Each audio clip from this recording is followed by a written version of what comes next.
Rozprávky z dediny. Veľká búrka. Ovečka bola na seba veľmi pyšná. Práve spočítala ostatné ovečky na lúke. Som najmudrejšie zviera na gazdovstve, pomyslela si.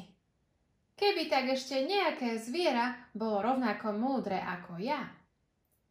Je také ťažké byť jedinou múdrou bytosťou široko ďaleko. Potom uvidela psa.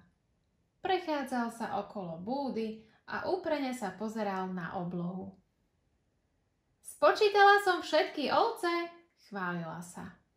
Keď budeš vedieť, koľko nás je, pomôže ti to, až nás budeš zháňať do stáda.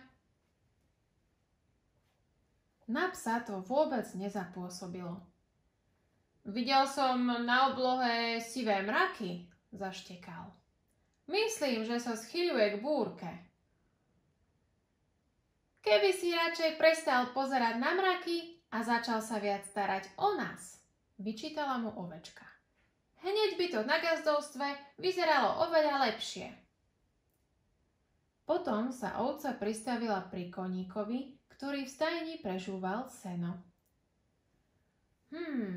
Počul som burácať hrom, riekol kôň. Myslíš, že bude búrka? Ovca sa robila, že nepočuje. Spočítala som všetky ovce, pochválila sa koníkovi. Bolo ich 12. Stavím sa, že by si to nedokázal. Ovca prešla cez dvor a uvidela sliepočku, ako sa hrabe v zemi a hľadá semienka. Sliepočka, chválila sa. Predstav si, že som spočítala všetky ovečky na pastvine. No, to je pekné, ale čo ja s tým? Odvetila sliepka. Bude búrka, pred chvíľkou mi na pierka spadla prvá kvapka. To si celá ty, hlúpa sliepka, urazila sa ovca. Vždy robíš z komára somára. Keby sa blížila búrka, určite by som si to všimla.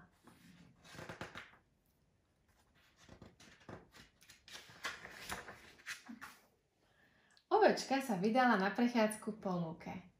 Chcela si skontrolovať, či ozaj spočítala všetky ovečky, ale lúka bola prázdna. Keď sa však vracala späť, ucítila na chrbte niečo mokré. Bola to dažďová kvapka. Zamrmlala si pre seba ovca. To sú teda veci. O chvíľu začalo pršať. Najprv spadlo iba zo pár kvapiek, ale potom už začal prudký lejak. Zem sa premenila na blato a zmoknutá ovečka sa v ňom podkýnala domov. Kúsok od nej vyšľahol blesk a potom zaburácal hrom. Pes, kôň a sliepka mali pravdu, pomyslela si vyľakaná ovečka. A ja som uviazla na lúke uprostred hroznej búrky. Ovečka sa rozhliadla, kde by sa mohla skovať pred prudkým dažďom. Uprostred lúky uvidela veľký strom. Musím sa pod ním ukryť, pomyslela si. Cez konáre dážď neprenikne. Ale kým sa ponáhľala cez lúku, do koruny stromu zrazu udrel obrovský blesk. Ovca sa už neodvážila k stromu ani priblížiť. Vystrašenej ovečke bolo zima. Vtedy si spomenula, ako sa správala k svojim kamarátom a bolo jej to ľúto. Všetci mi hovorili, že sa blíži búrka, hovorila si. Ale ja som bola pyšná a nikoho som nepočúvala. Stavím sa, že teraz sú všetci ukrytí v teple v stodole a smejú sa mi.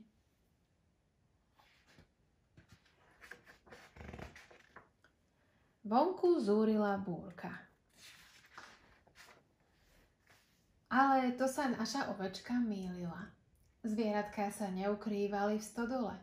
Boli vonku a hľadali ju. Kôň a pes stáli v daždi na dvore.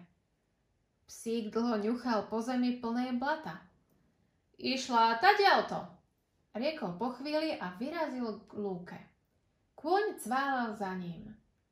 Dážď bol taký hustý, že skoro nevideli, kam bežia. Stratenej ovečke bola veľká zima. Pomoc! Volala tak slabúčko, že ju nebolo počuť viac ako na pár krokov. Uviazla v bahne a nemohla sa pohnúť. Našťastie sa už blížil kôň.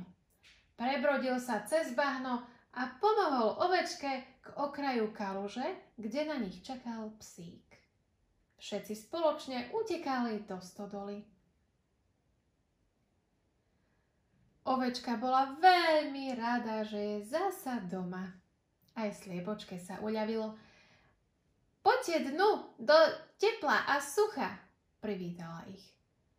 Všetci sme mali o vás veľký strach. Ovečka si pripomenula svoje správanie. Nehnevajte sa, že som na vás bola taká zlá, ospravedlňovala sa. Ale nie, upokojovala ju sliepka. Ani som si to nevšimla.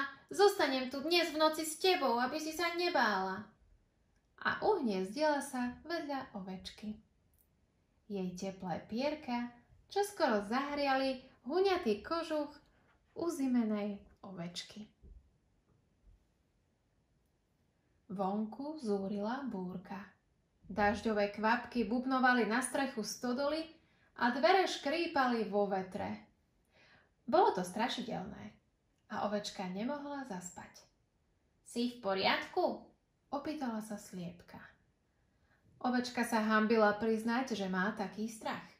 Už chcela povedať, je mi fajn, ale vtedy si spomenula, ako sa k nej sliepka správa dobre.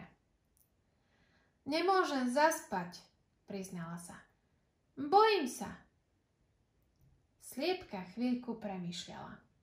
Viem o niečom, čo by ti mohlo pomôcť. Pamätáš si, ako si spočítala všetky ovce na lúke? Áno, odpovedala ovečka. Vôbec tomu nerozumela. Tak dobre, pokračovala sliepka. Skús ich spočítať znova.